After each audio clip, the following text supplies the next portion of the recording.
Those three core ways are the only way to attack a table. Now, where your money goes, how much your money goes, what you do in the process, when do you move from one of these ways of playing to another one of these ways of playing, when do you employ different pressing strategies or whatever as part of your play, that's the magic.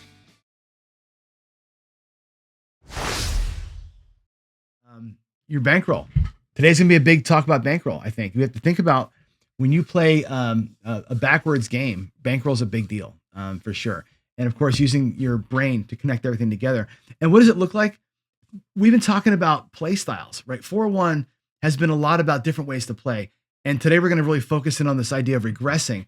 Now, and I say this all the time, there's only 3 ways to gamble, ultimately, right? Your complicated, crazy strategies and all the things that people do boil down to these 3 core principles, right? 1, small bets, the smallest amount of money you're willing to lose out there, and grow your bets from that point, right? That's one way to play. Start super small and just pedal the metal and build them up, whatever that looks like for you. You can start at a medium-sized bet and just same bet, just collect all day long. Nothing wrong with collecting. We saw the power the other day of what same bet does compared to other ways of playing. It's very powerful, especially in the early stages, right? It's rare in craps that you get past roll 8, right? The same better in rolls 1 through 7 is making more money than everybody else, right? When it surpasses that, other players can take an advantage. On roulette or baccarat, how many times you get 6, 7 in a row? You don't get it that often. 3, 4 in a row, maybe. Same betting, powerful early on, right? Start medium there. You can go high, way big, take one massive hit, and then come down and regress, right? We're going to talk about that today, starting high and regressing. So you can start small, build your bets up. You can start in the middle, same bet. You can start high, take 1 or 2 hits, and then come all the way back down again and play from safety. That's it. That's the only way you can do this. Now, what you're doing with those things, where your money goes, and that's your strategy. That's where your brain comes into it, right? How we employ and maybe merge those ways of playing, that's how we define our core attack, right? How we're going to phase our play in. If you do that correctly, that's where you become dangerous at the casino, I think. I think it's the combination of those things done at the right time. If you can catch the right time, if you can dodge the bullet long enough to make one of these attack plans work, you're a dangerous player. And I think that's what I want to get us to, right? Today, we're going to talk about regressions, right? And the idea behind a regression is going big, going out big, and bringing it on home, right? Regressions, I think, are a way that you can optimize. We talked about exposure for time, optimizing for time. A regression strategy, most of the time, it's 1 or 2 hits, and then you're out. 1 or 2 hits, and then you're out. Come on down, right? You're optimizing. I don't need to be out there for 8, 9, 10 rolls to make money. I can be out there for 1 or 2 rolls, 1 or 2 spins of the wheel, 1 or 2 hands in blackjack, and be done. Your goal is to take that win and try again. Normally, if you're playing the same bet, medium-sized bet, you're 2 hits, and you're probably at your goal and you can walk. A regression player is saying, give me 1 or 2 hits at a big level. Let me earn some money with that so that I can then go out there and play again, right? Your goal is to play many, many, many, many times with your winnings. Your goal is to play with winnings all the time so that you can use the winnings and really put your foot on the gas. That's the idea behind a regression. You're buying more time by optimizing for time. It's kind of a cool little metric in there, or a cool little way of playing there. Again, the number of donks, you can't optimize for that. Most people who play regressions are covering a lot of numbers or a lot of the board or whatever, because they want to reduce the number of hits. To reduce the number of hits you need, you got to have more coverage, right? So you're typically going to have a lot of money out there for a bunch of bets covered so you can come on down, okay? Money is where this thing falls short. The regression player needs a lot of money. You can't just go out there at table minimum and regress. There's nowhere to go. If it's a $10 table and your bet's $10, you cannot regress. If you're a $10 table, your bet's 25 and you win the 25, you can regress back to table minimum. So to regress, you've got to be way above 2 or 3 or maybe 4 times table minimum just to make it work. So you're going to need bankroll. The one thing remember I told you, we talked about exposure. I can optimize you for time, 1 or 2 rolls, spins, hands, or whatever. We can optimize for less donks right? Less things beat you. We can optimize for those too. But to get that, you got to put all the money out there. And you can't always cover all three bases and be solid. So you're going to have to give something up. Here we're giving up the idea of a lot of money. The advantage to it though is this, and the advantage I think is obvious, right? When you're playing a regression strategy, the advantage of it when it works is free play, right? You're going to take a single win or two depending on your play style. That's going to pay for your next play, right? You're trying to win enough money not to go home with. You're trying to win enough money to go out with. Let me win enough money and a couple 1-2 outcomes here so I can go out there and play with, I hate to say it, but house money. Play with your profits and leave your bankroll safe. You're going to risk a ton of bankroll so you can play safe later on. Regressing creates opportunity, right? You're creating more chances to play. If I compare this to somebody who's going to do let's just say we're going to do, and I'll show you an example here in a minute, but somebody's going to do just a 64 across in craps, right? They're bringing enough money to try that 10 times. They're going to bring $640. If they burn the 64 every single time, right? They only get 10 cracks at it. Or let's say they get one win, and right? The regression player is going to go out there at a much bigger level, right? Maybe they only enough to try it twice, but every time the regression works, they get a free shot. They might be able to play the same strategy that the other guy's playing 20 or 30 times in a session. That's the idea. Creating yourself chances to get more play at it, right? Regressions also can be employed after you're in. It's a great opening move. Let me go out big. Let me win some money. Let me play with that profit money. Be safe. It's also great when you're out there and you're working and you're winning, and you're building your bets up, and you're on kind of a hot streak, and maybe you've done some pressing and your bets are high. You can regress back to some other level and lock it in, right? A regression can be employed at any point in time. Take a bunch of money off the table, still leave bets out there, regress down to a decent level, but lock in profit. Regression is a great way to get started as an initial play. It's also a fantastic way to lock in your bets, right? If you look at regression as a tool you can employ after you're already winning and have bigger bets out there. It's overlooked sometimes, and it's also ridiculed sometimes. Guys who regress, you're scared money don't make money, right? You press your bets up to like $1,000 across, which I've done, and you're like, man, that's $1,000 out there. It'd be nice to get that next hit at $1,000 where you're bringing back, like a purple chip on some number. It's also not bad to bring back $750 off that table and go back out there at $250, right? Yeah, you're going to miss opportunity if you do that, but you also locked in the $700. It's a great tool in your belt, in your bag of tricks to get started. Also to lock up. Don't forget that. Now, the disadvantage to it is obvious, I think. One donk and you're done, right? You get, yesterday's a good example. I was going to regress yesterday. Went out there at $3,200 across on my daily paycheck show. Think I was going to go one hit, come down to 1,600, right? Take my hit and come back down by half. Guess what? Boom, 7 on the come out. Massive loss. I lost half my bankroll in one roll, right? The problem with that is this. My goal was to win 4 units. I lost 10 units, which means now I'm negative 14 as I'm looking at my day, right? My whole approach changes, right? You go, shit, I need 2 to 4 hits to get out of here. I lose 10 units in one roll because I'm trying to regress down. I got to go so big to make it happen. Now I'm 14 units upside down. I'm chasing the whole day, right? There's no way to recover from that, right? Unless you're going to get super lucky. That's where regressions will get you. So there's the negative piece of it. The big bankroll risk, we talked about it earlier, comes back to bite you if you have to recover from a massive loss, right? Regression also, I think, has a comp disadvantage because 9 times out of 10, you're out there big for one roll, right? Or one spin. You got 250 on the black on the roulette table for one spin. You win that. You go back out there at $25 on your next bet. Guess what? Boss is taking the notes. He's seeing the $25, not the 250, right? Make sure they're watching you right away. Make sure when you go out there with the big bet, that's when the eyes are on you. You got me rated over here, make sure they're seeing that bet. Otherwise you get rated low. Remember, you're playing at 0 risk. They're looking at, their ratings are based on risk. They're looking at what is your EV to them, right? On a $250 bet on roulette, your EV is $12, right? If you're making that 250 all the time. When you're playing at $25, right? The EV becomes $1.25 or whatever it is, right? They don't give a shit about that.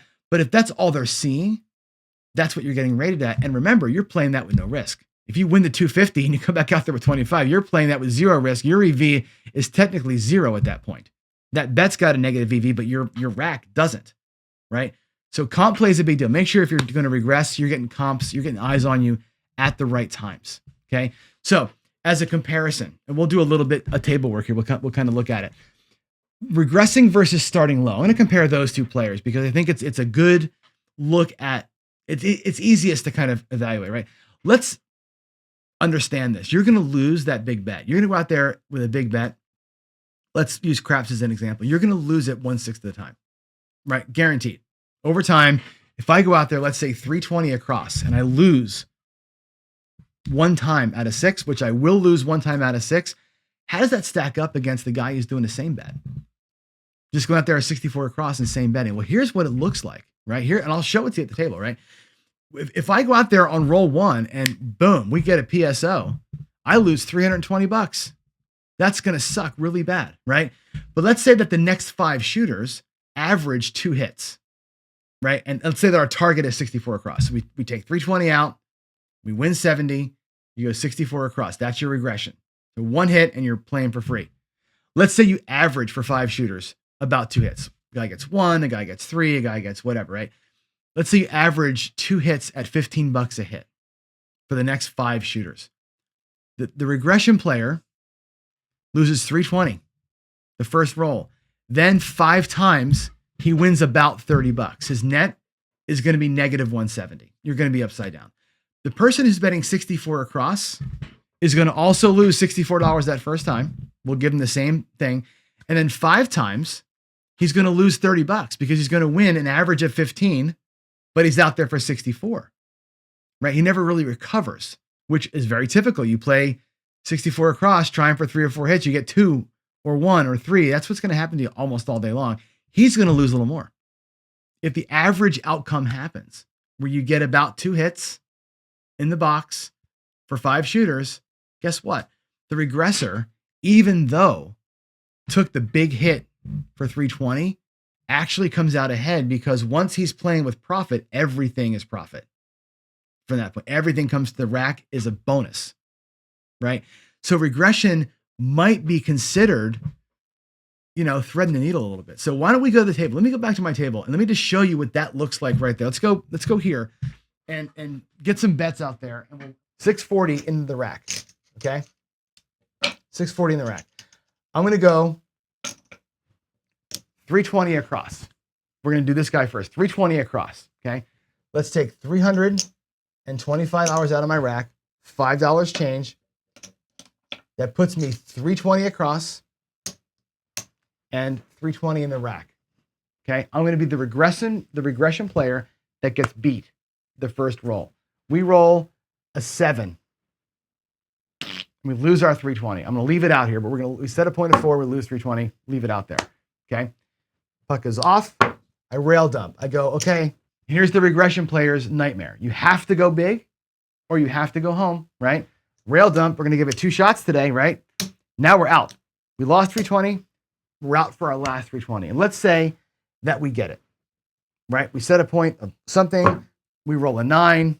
Doesn't matter what the number is. That pays $70. Okay. Now our 320 comes back to the rack.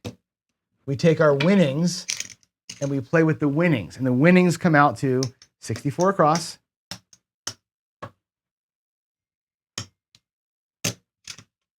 From 70, that'll be $6 change. So we've locked up a profit on this go of $6. Okay. Now let's say that worked. We've got beat once and it works 5 times. Okay. 5 other shooters we get to this point. We take our $6, and again, we'll do it 5 times. 1, 2, 3, 4, 5 times total.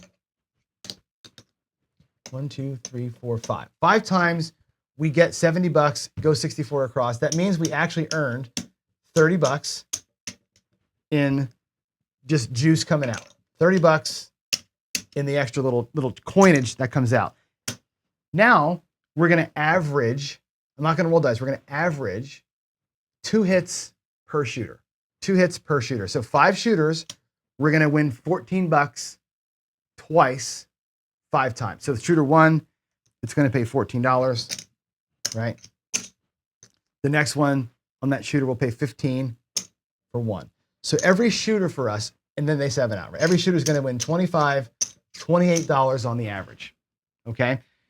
If I say, let's take $28 and we'll do $28 5 times. 1, 2, 3, 4, 5 times $28. Sorry for the weirdness of the demo here, but it's gonna make sense in a minute, I promise. There's our $28. 5 times. So 5 times we average 2 hits for $28 each. We already won 30. Let's color this up. Let's do a quick color up and see where we landed here. There's 5, 10. There's $15 in white chips. That's 150.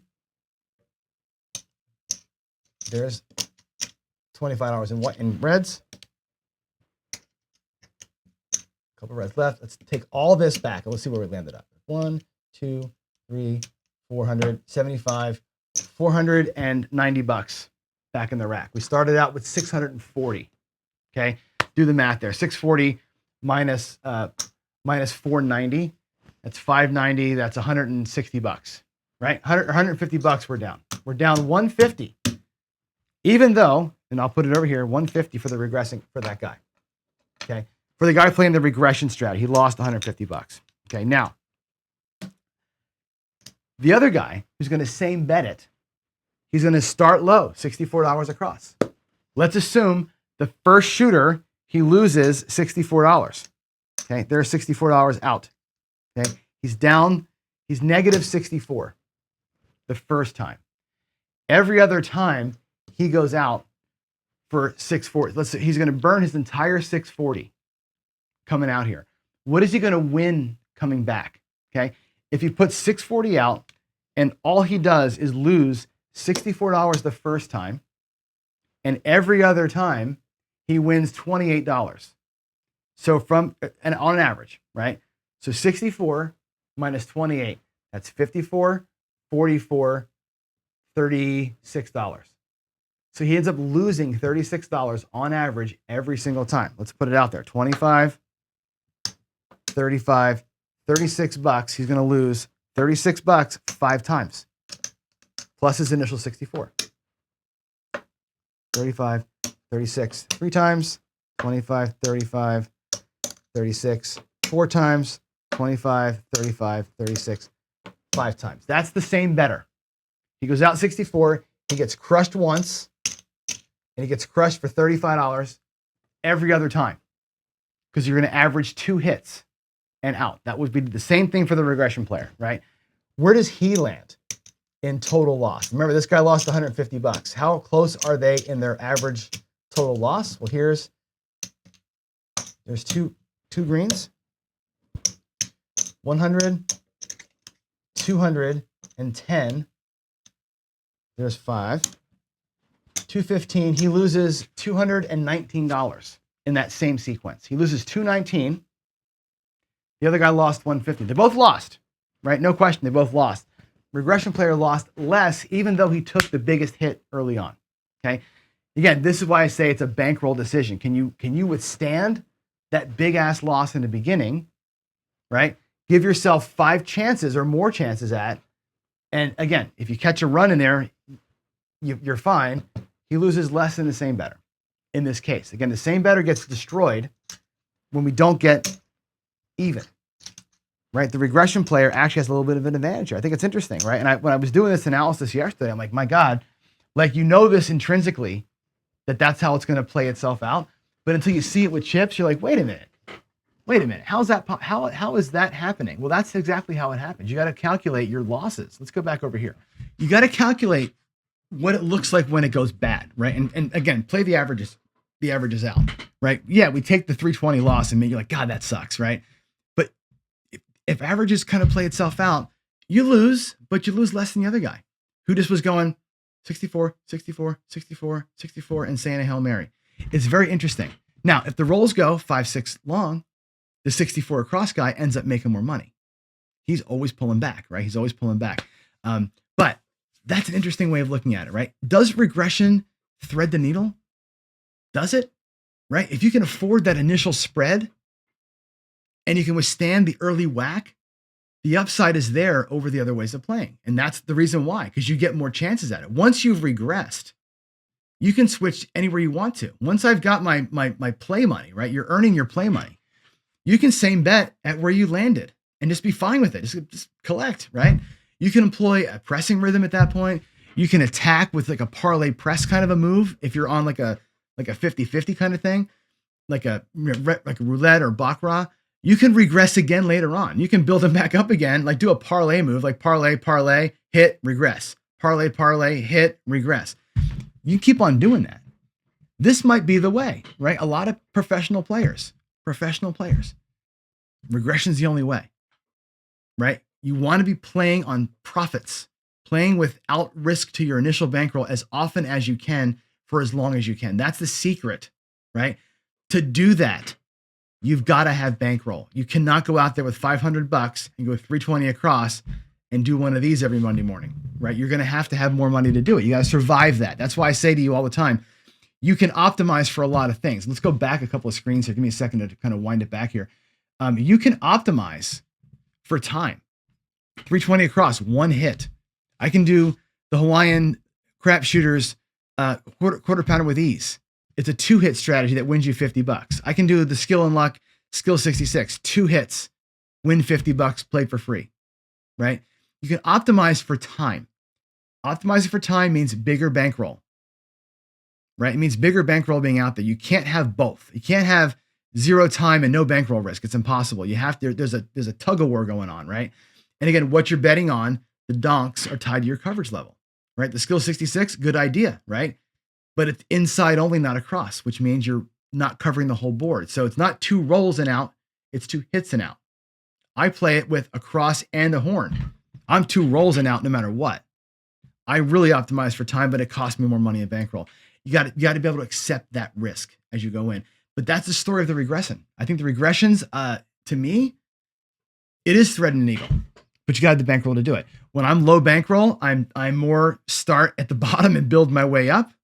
I'm more survival mode when I don't have the bankroll. When I have the bankroll, I like a regression, right?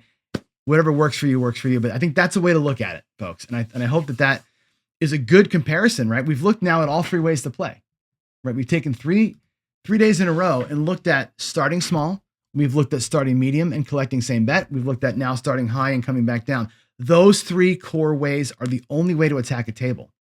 Now, where your money goes, how much your money goes, what you do in the process, when do you move from one of these ways of playing to another one of these ways of playing, when do you employ different pressing strategies or whatever as part of your play, that's the magic. That's what I say here. As you employ and merge these things together as your attack plan, that's how you get it. I don't think going out there and same betting forever is going to get it done. I don't think starting small and trying for a home run every time is going to get it done. I don't think regressing to a same bet is ever going to get it done. As you saw right there, regressing the same bet doesn't always get it done.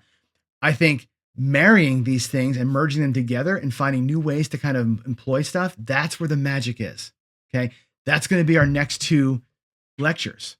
We're going to get into how do we merge play, right? I'll talk about merging and combining these ways of playing together to make a strategy or make a play style that makes good sense for you and ways to adjust. Then we'll talk about, okay, how can we press and all the different ways of kind of, making the second move make sense. This is all about phase 1 play anyway. So, all right. Well, I hope you enjoyed that. Thanks for watching. Please feel free to leave us a comment here in the comment section for the video, but really better still, join us on Discord. Go to casinogaming.tv and hit the community link in the menu there and join our Discord. That's where me, other YouTubers, and all of our subscribers hang out. We sit there and talk strategy and just BS kind of all day long. It's a great way to get connected and stay connected and kind of interact with the team, learn about meetups and get-togethers and all that kind of stuff. So with all that said, again, thanks for watching. I really appreciate your time. God bless you, and I will see you in the next one.